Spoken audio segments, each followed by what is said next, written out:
கடந்த மே 2ஆம் தேதி காலை 9:30 மணியளவில் பினாங்கில் உள்ள ரொக்குமலை ஸ்ரீ முனீஸ்வரர் பத்ரகாளியம்மன் ஆலயத்தில் பினாங்கு இந்து இயக்கத்தின் தலைவர் டாத்தோ பி முருகையா தலைமையில் பினாங்கு இந்து இயக்கம், KRT லோரோங் புக்கிட் குக்கூஸ் மற்றும் ஆலய நிர்வாகத்துடன் இணைந்து ஆதரவற்ற மற்றும் P40 குடும்பங்களை சேர்ந்த 27 குழந்தைகளுக்கான பாரம்பரிய காதுகுத்தும் தர்ம நிகழ்ச்சியை சிறப்பாக நடத்தியது.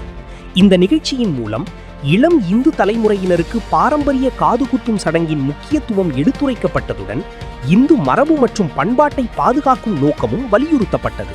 கெடா மற்றும் பினாங்கில் உள்ள பல குழந்தைகள் இல்லங்கள் மற்றும் ஏழை குடும்பங்களை சேர்ந்த குழந்தைகள் இதில் பங்கேற்றனர். ஒவ்வொரு குழந்தைக்கும் 14 கேரட் தங்க காதணிகள் வழங்கப்பட்டதுடன் பாரம்பரிய முறையில் ஆசாரியினால் காதுகுத்தும் சடங்கு நடத்தப்பட்டது. மேலும் அனைத்து குழந்தைகளுக்கும் புதிய இந்திய பாரம்பரிய உடைகள் வாங்குவதற்காக ரொக்க உதவி வவுச்சர்களும் இனிப்புகள் மற்றும் எழுத்துப் பொருட்கள் அடங்கிய பரிசுப் பைகளும் வழங்கப்பட்டன. நிகழ்ச்சியில் பங்கேற்ற குழந்தைகள் அலங்கரிக்கப்பட்ட மாட்டு வண்டியில் நினைவு புகைப்படம் எடுத்துக்கொண்டதுடன் விருந்தினர்களுக்கும் குழந்தைகளுக்கும் காலை உணவும் வாழை இலை மதிய உணவும் வழங்கப்பட்டது. சிறுவர்களை மகிழ்விக்க தொழில்முறை கோமாளி நிகழ்ச்சியும் ஏற்பாடு செய்யப்பட்டிருந்தது.